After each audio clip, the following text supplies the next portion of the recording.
Alrighty, last page. So number 17, find the following limits. So I went ahead and I put these into my calculator a minute ago, so I can make this a little faster.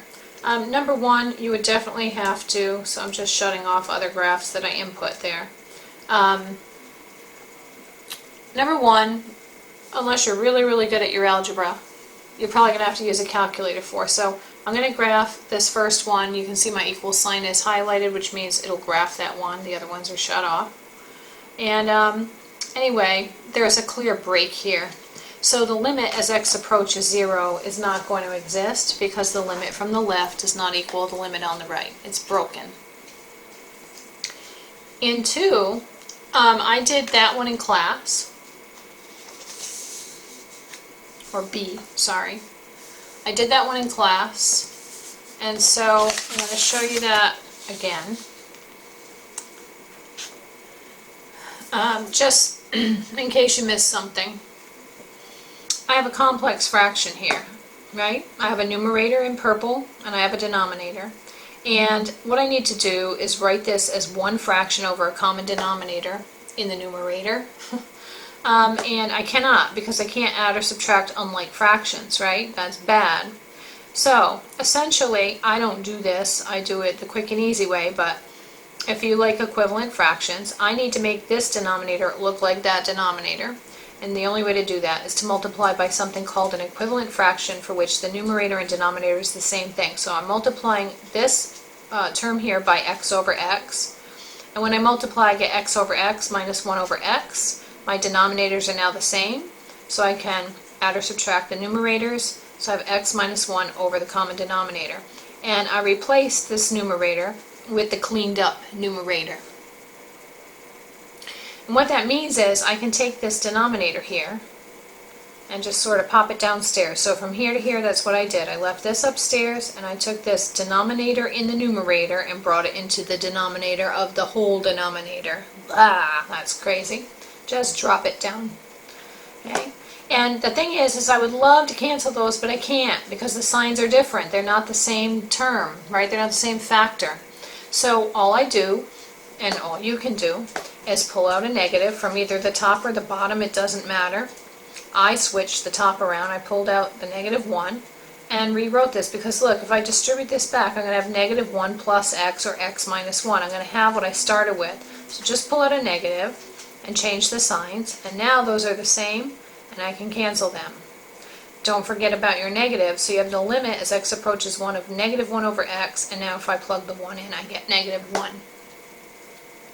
In part C, that was an easy peasy one. There's no problem there at all. If I plug 2 into that denominator, I'm not going to have 0. So that means I can plug 2 in for every x and clean it up, and that's what I did, and I also got a negative 1. Now, in the next problem, this is a very special problem, and I felt that I should at least explain to you what's going on with it. Not to mention the fact that if you put that thing into your calculator, you're going to have calculator failure, grapher failure.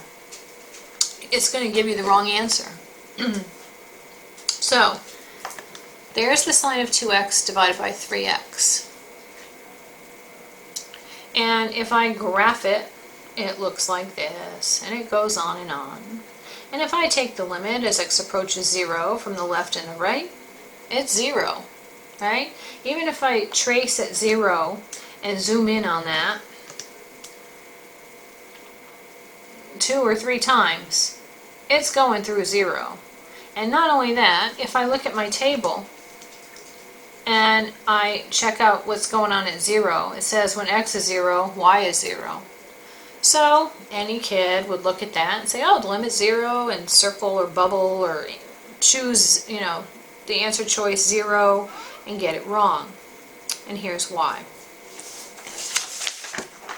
Remember, I told you, and we did this with your calculator, that this is a very special function, the sine of x over x. And we took the limit of that thing and it was 1. Now, I didn't put that into my calculator, so I'm going to do that now. Sine of x divided by x. Okay, so if I hit the graph key, If you recall, we looked at that. And we said that the limit was 1. But when we took the axes, we turned the axes off, remember? Because, I mean, that looks solid as a rock to me. But if I do a second format and I turn my axes off and graph that thing again, what we noticed was there's a hole right at the top. Okay, the calculator. So the y-axis is going right through that hole, and it makes it difficult to identify. So I'm going to turn my axes back on. Okay, so especially, you know, if you've got the other TI-84 where you don't have colors on it, that makes it even worse. So the idea is this: we know the limit. I mean, we can take the limit with or without the axes off. You know, we go to 0 and we see that the height is 1. Okay, so the sine of x over x is equal to 1. But just remember, there's a hole there. So the sine of 2x divided by 3x is the same as 1/3. So this is the same as 1/3. So forget about the limit for a second. The sine of 2x over x. Do you agree? This is 1/3. It's a constant multiple. So if I multiply this thing, I get the same thing back. So what I did was, I pulled out the 1/3, and I focused on the limit of this thing. So the idea with these kinds of limits, where you've got the sine of something x over something x, the idea is you want to get it in this form. You want to somehow manipulate this so you can write it as the sine of x over x, because we know that that's 1. What do we remember, trig identity-wise, about the sine of 2x? The sine of 2x is 2 sine x cos x, right? Remember that from trigonometry? I hope you do. Most kids remember that formula for a double angle. So all I did was use an identity to rewrite this to this. And then I can move things around. These are just factors, right?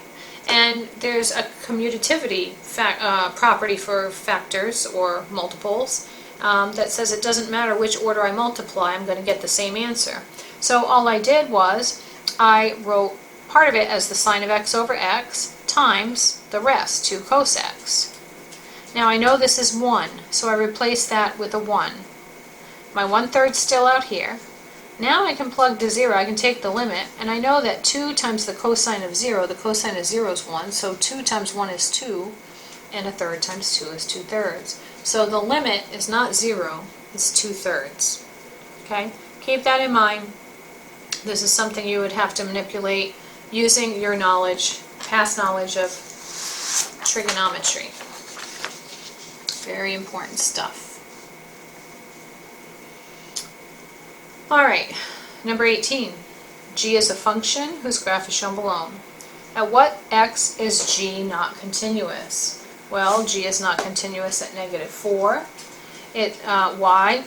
Because, well, it's an endpoint first of all, and it's messed up, right? It's removable discontinuity. It's not continuous at x equals to -2 because there's a hole there. It's not continuous at x equals to 0 because there's a break. It's not continuous at x equals to 1 because there's a hole. It's not continuous at x equals to 3 because there's a hole. Well, there's a break, break. And it's not continuous at x equals to 4 because there's a hole and a jump, and, you know, it's a weird graph. So those are the places, the x values, for which g is not continuous or discontinuous. We want the limit as x approaches -2 of g of x. So remember, we have to go from the left and the right, and they have to equal, otherwise the limit doesn't exist. So as x approaches -2 from the left, the limit is -1. As we approach it from the right, it's -1, and so we'd say it's -1.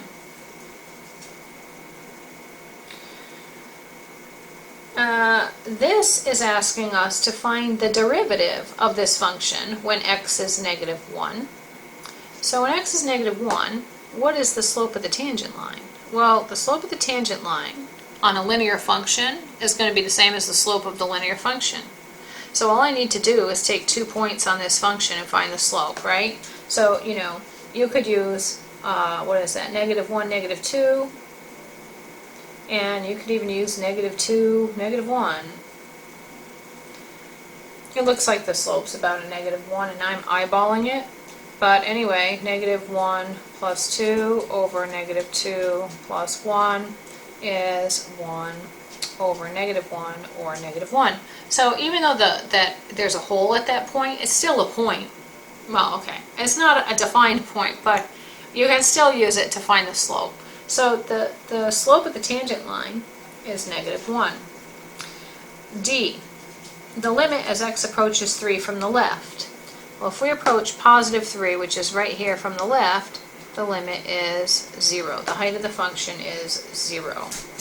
And E you can skip because I told you you don't have to worry about the IVT until later on. So that's, happiness for you. And if you're familiar with the IVT and you want to answer it, then go ahead. You can check your answer. It does satisfy the conclusion of the IVT for those of you who know about the IVT. Number 19, we have a piecewise function. And the first question is f continuous at 3? Well, no, it's not. Because if I plug a 3 into the top piece, right, it says x cannot equal to 3. If I did, this function would be undefined. So no, it's not continuous. Determine the derivative. So, getting out our calculator, let me just shut off that sine graph and turn on this one. So I put this in the calculator just to remind you how to enter a piecewise function. The first part of that, let me put it over here so we can see it. The first part of the function is a quotient, right, or a rational expression. It's x squared plus x minus 12 divided by x minus 3. You notice I put the whole thing, I put the top in parentheses, the bottom in parentheses, and then the whole thing in parentheses, just so that way I don't violate PEMDAS or I don't cause the calculator to violate it, okay? And then, remember, over here, after the parentheses, you start parentheses again, and then you do, you press X, and then second math, and the inequalities are there, so 2x cannot equal 3.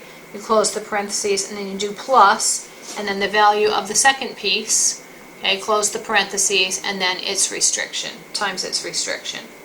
And you hit the graph key.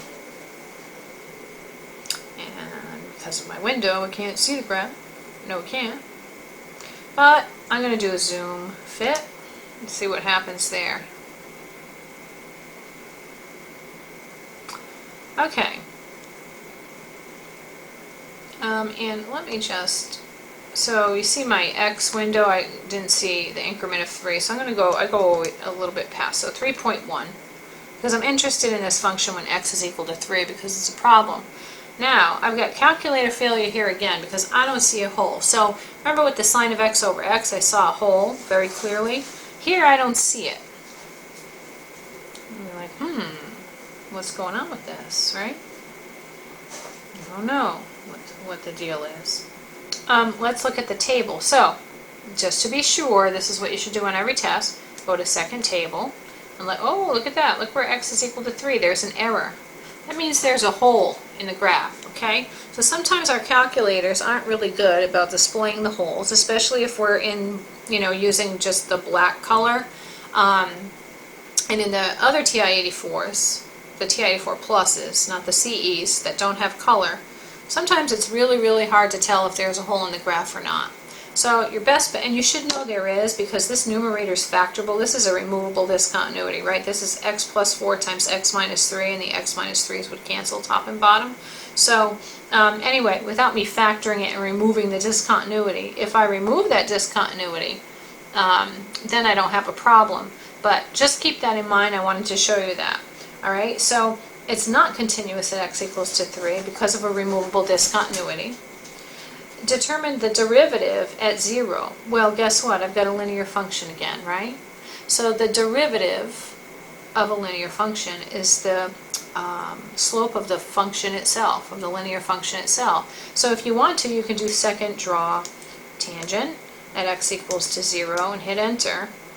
And the slope of your tangent line will come up as 1. It's a slope of 1. And the derivative at 3, well, that's not going to exist. Why? Because there's a hole in the graph. okay? And the derivative can't exist at a hole or break. Even a removable discontinuity would have to remove the discontinuity in order to redefine the function. So keep that in mind. I know that seems weird, and we're going to talk about that more in depth later on, but if there's a hole in the graph, the derivative cannot, the limit can exist, but the derivative cannot. If there's a sharp corner, the limit can exist, the function's continuous, but the limit cannot, or the derivative cannot exist at that sharp corner. Okay, finally number 20. Let's see, this is the graph of what? The second derivative, f double prime. That's really hard double prime to see, so I'm looking at f double prime. I'm almost done, Ella. Hold on. Ella's going crazy. She wants to play frisbee. Go get your frisbee. So, in A, we want to know on what intervals is the graph of f concave down. We know that f's going to be concave down when f double prime is below the x-axis or negatively valued. So I would say from -3 to -2. Because I'm looking at the second derivative graph and it's negatively valued only in that place, around that interval. Where and at what x on the graph of f will there be any points of inflection? Points of inflection occur on the graph of f when the second derivative equals 0 and changes sign. So, right here at x equals to -2, the second derivative equals 0 and it changes sign. It goes from negative to positive. Over here at 4, there's no sign change, so we wouldn't expect an inflection point at 4. And in C, if f is decreasing and x is equal to -2.5, if f is decreasing, okay, if f is decreasing at x equals to -2.5 and f is f increasing or decreasing at x equals, this doesn't make sense.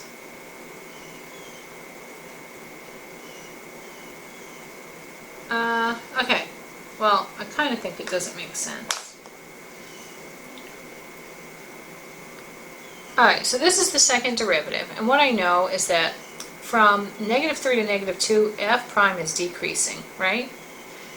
F prime is decreasing.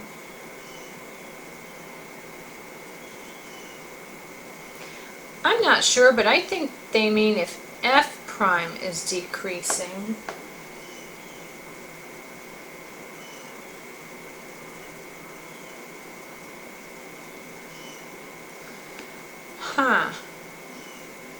So, without me writing that little prime there, this is sort of boggling my mind. And I'm not sure if he meant f prime there. Let me just look at the original. Let me go to my, because I have the Word doc up on my computer. Just maybe it didn't print out good or something.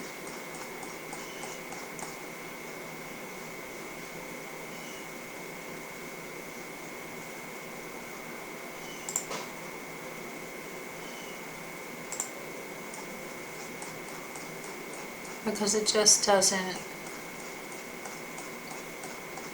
either that or it's just a really no, on the original document I've got it blown up like 5 million times. It says if f, but then there's a big space there, is decreasing,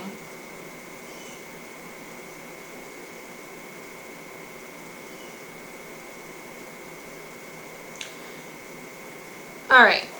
The second derivative is negative here, so I know that f prime is decreasing. It also means that f is going to be concave down, which means my graph's going to look like this.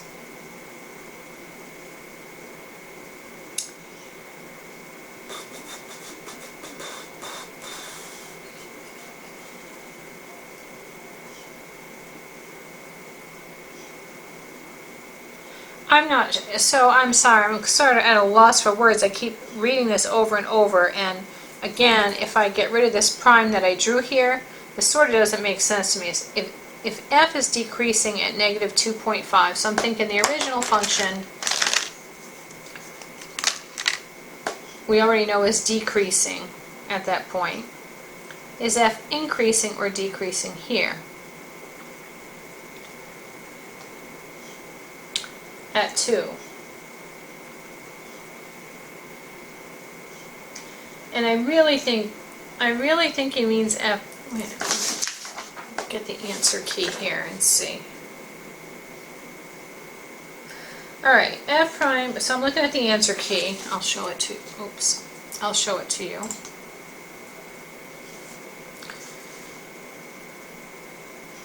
Decreasing, because F prime of negative 2.5 is negative. What? Alright, and F prime is decreasing. That I already stated.